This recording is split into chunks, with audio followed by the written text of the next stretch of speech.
If you want to share your book or article with the world, you'll need to decide how to go about it. For book writers, novelists, there are three publishing options: self publish, hybrid, and traditional publishing. For someone who writes an article, it'll depend on the subject matter. But there are literary, scholarly, or professional journals and magazines that you'll most likely submit your work to. But how do you know which option is best for you? Well, I just so happen to have a video about all publishing options, and the link to that video is below in the description.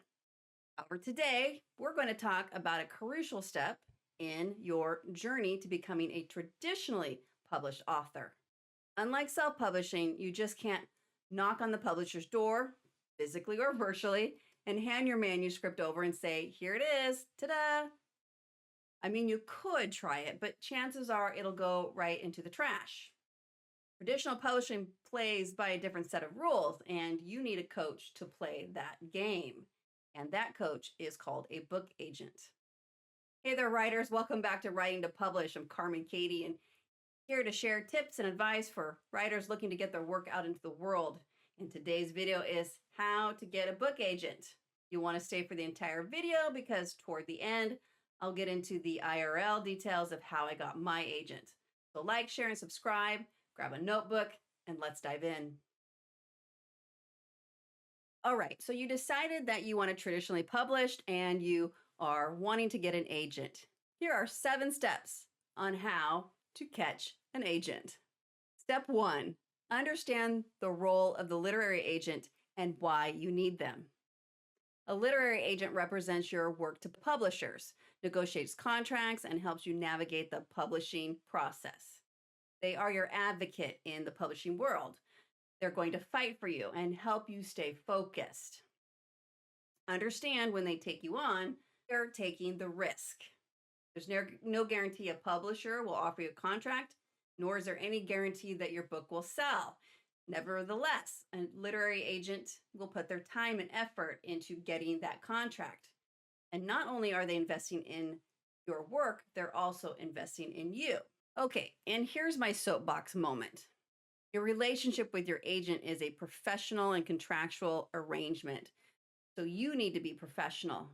If you're not going to put in the effort, why should they? You have an obligation to do your part and to do so timely. When my agent gets her edits back to me, I get right on it. When she tells me I need to rethink my pen name, I get right on it. When she says, "Let's phone conference," I say, "Great, what day and time?" And when I'm unclear on what she needs of me, I don't assume, I ask. Be professional because a good agent can make a huge difference in your career. So let's put the soapbox aside and move on to step number 2, preparing your manuscript. Your manuscript is the one area where you have the most control. So before you start searching for an agent, make sure your manuscript is polished and ready to go. This means you've completed your book, revised it multiple times, and had it reviewed by a beta reader and or a professional editor, and I suggest both. Agents receive hundreds of submissions, so you want your manuscript to stand out. It's not that your manuscript needs to be perfect, but you don't want grammar errors getting in the way of your great story. Now that your manuscript is ready, it's time to do your research. Look for agents who represent books in your genre. How do you find them? You can browse the acknowledgement section of books similar to yours to see who represents those authors. And there are resources like Writer's Digest and databases like Query Tracker where you'll find a list of agents and publishers and all their details. When I queried, I mostly use Query Tracker. There is a fee, if I remember correctly, it's monthly. I think I probably paid around 20. I'm not promoting Query Tracker in any way. I don't receive any compensation for talking about it. However, I found it easy to navigate, to search and find the right agents for my genre, and to know if an agent is open to submissions. And that's important. Just because an agent represents, let's say, thrillers, doesn't mean they are currently taking submissions. And all that information is in Query Tracker. Querying is a lot of work, and you don't want to waste your time sending your manuscript to an agent who isn't open or interested. So let's move on to step 4. Write a killer query letter. Ah, yes, the dreaded query letter. You know how they say that first impressions count? Well, that's what your query letter is, your first impression, and you want to make sure it counts. I'm not doing a deep dive today on query letters in this video, but you absolutely need to do a deep dive and learn everything you can about them. Find workshops, videos, presentations, blogs on how to write a query letter. On the Writer's Digest webpage, there's some great articles on how to write a synopsis and a query letter, and I've linked a couple of those below in the description. But what you simply need to know about a query letter, not that there's anything simple about it, but they have content and format requirements. Font, spacing, word count, they have those kinds of requirements. You need to be professional, needs to be concise, and free of typos. Also, you want to personalize each letter for the agent you're sending it to, and make sure you follow each agent's requirements as they can vary. And that leads us to step 5, know the submission guidelines. Every agent has specific submission guidelines, and it's crucial to follow them to the letter, no pun intended. Some agents want the first few chapters, others want a detailed synopsis, and some may have a specific form for you to fill out. Ignoring these guidelines can get your submission tossed out before it's even read. You'll find submission guidelines on an agent's website. Got to remember, this is a hard-won process. So that leads us to step 6. You have to be patient and persistent. Getting a book agent is a marathon, not a sprint. You will easily query 50 or more agents. And know it can take months before you hear anything. Be prepared for many rejections before you get a yes. Don't get discouraged. Keep submitting, refining your query if needed, and most importantly, keep writing. But if rejections are getting you down, check out my video on how to navigate rejections. There is a link below in the description. And lastly, step 7, prepare for your next steps. When you do get that call or email for an agent who's interested, be prepared to discuss your book and your career goals. And if you get multiple offers, take your time to choose the agent who is the best fit for you and your work. I really took fit into consideration when I queried. When I was researching, I found a review on my agent who an author wrote when they got rejected.